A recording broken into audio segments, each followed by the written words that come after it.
Yes, for sure. No, that was brilliant of John to withhold that one small piece of information. That minor detail. Minor detail. All right. Let's go to the phones. We'll talk to Mark in New York. Mark, you're on the Howard Stern Wrap-Up Show. Hey, guys. Hey, John. Hey, Robert. I love your work. Thanks, man. How you doing? No problem. I have two quick things to say. First, about Baba Booey throwing the first pitch. It's a great idea. It'll raise a lot of money for charity. And he can't throw a worse pitch that he threw, so it'll be a win-win for him. But the main point I wanted to... Yeah, I'm sorry. No doubt. Well, let me follow up on that. But, Mark, he went on Kimmel afterwards. Yes, he did. And Jimmy had him throw, and he ended up hitting a woman in the audience who later died, not because of the pitch, but later actually died. So, and then Robin went on Kimmel and threw a strike. So you can't necessarily say that it can't be any worse, but the bar is set pretty high. I think it's completely would be irrelevant because he can just say, "Fuck you! All the pain you've caused me is resulting in me making $1 million for a great cause." Yeah, absolutely. Yeah. What's your second point, Mark? I wanted to say that Gary always talks about that you can't find the Chris Rock video of him throwing the first pitch at Yankee Stadium online, and he's been saying that for years. And John, I just heard you say it probably because Gary always says it. But I just looked it up. You could find it. It's on YouTube at least twice. Oh, there really? You go. All right. Well, I stand corrected. Thank you, Mark. We will. Yeah, I looked up first pitches, and there's rocks. There's Carly Rae Jepsen, I think, has a hilariously bad first pitch as well.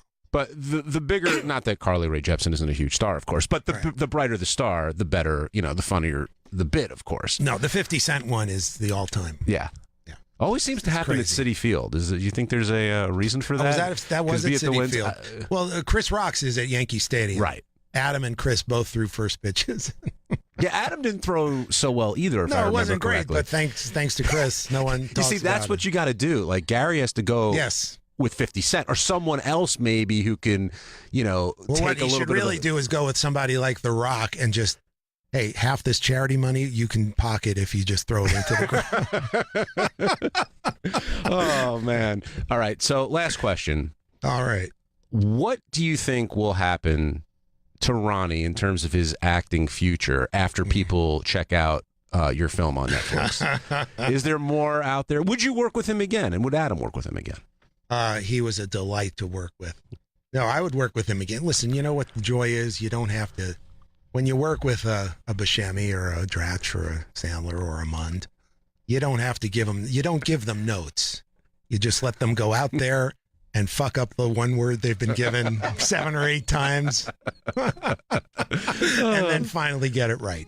And he nailed it did he ever nail it on the 37th take? We look forward to seeing that for sure. And what about Howard as an actor? He got raves in Private Parts. He's very good at it. Should he do it again? Howard can do anything. Do you think he should dabble once more or leave it at where it is?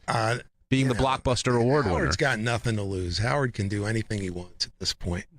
Got no pressure at all. Right? I mean... Why not? If I don't think he wants to, though. It would mean leaving his house. He has said that he's actually gotten some offers and he's considered doing a couple of parts here and there, but for whatever reason, he never ends up doing the role. He probably. It reminds me. I remember Johnny Carson was like that. There was this thing about Johnny Carson where he would never even play himself in anything. He just had this. Had this in his head, like, I just want people to see me this one way that I know I'm good at and never compromise that, So I don't know if that's what Howard's got going, but I don't blame him if he does because, he is Johnny Carson. Yeah. Basically. Yeah. And actually, speaking of Netflix, the next... Who would have thought in 1980 that he'd be... The next Johnny Carson? In a way, the closest thing to Johnny Carson that is at this point. Ironic in a number of different ways. Yes. But I'll say this. Speaking of Netflix, next Letterman interview is going to be Howard Stern. He sat down with Dave on his show. That was inevitable. Which I wasn't at the taping, but Gary was, and he says it's pretty interesting. They really get into a lot of stuff. And it's end of May, I think that's going to That's air. Fantastic. That's great. And, all right. But what's going to air this Friday, of course, on Netflix, it's called The Week Of. Stars Adam Sandler. Well, you heard the names, including Mund. Mund. You got to see it just go for the Ronnie, but stay for the movie. Stay for the comedy. And I promise you, this is I'm really, really proud of it. And Long Islanders will get a special kick out of this, you think? Or oh yeah, for sure. And Jews. I'm not kidding, actually. Were there any places you shot at where you were like, growing up, or like you wanted to go back to? I actually didn't grow up, and we would occasionally go in the summertime in like Oceanside, those kind of cities. Like my dad would actually rent a house. We couldn't afford like the Hamptons or any of that shit. So Oceanside was your spot? Yeah, it was like a little 3-bedroom house with a tiny backyard, and he would rent a bunny for the summer. I swear to God. It's so strange to think about now. Like somehow he had a friend who like raised animals, and he would like lend us a bunny.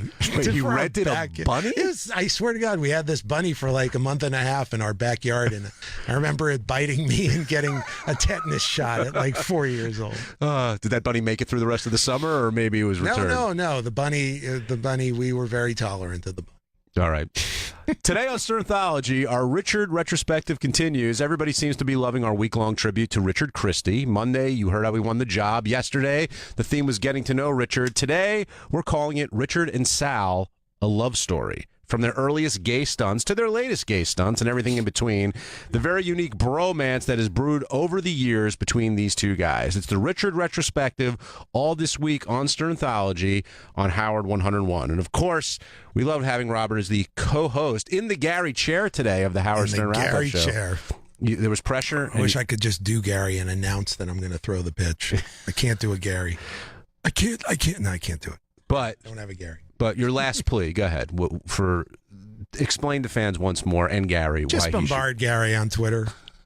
Does he have a Twitter account? He does. Just bombard on the count of 3. You think the public bombard? Do you think the public pressure is going to get to him? He's held fast that he just doesn't want to do it. And I don't feel bad. I don't feel bad trying to stick the public on it because I know it's a win-win for him.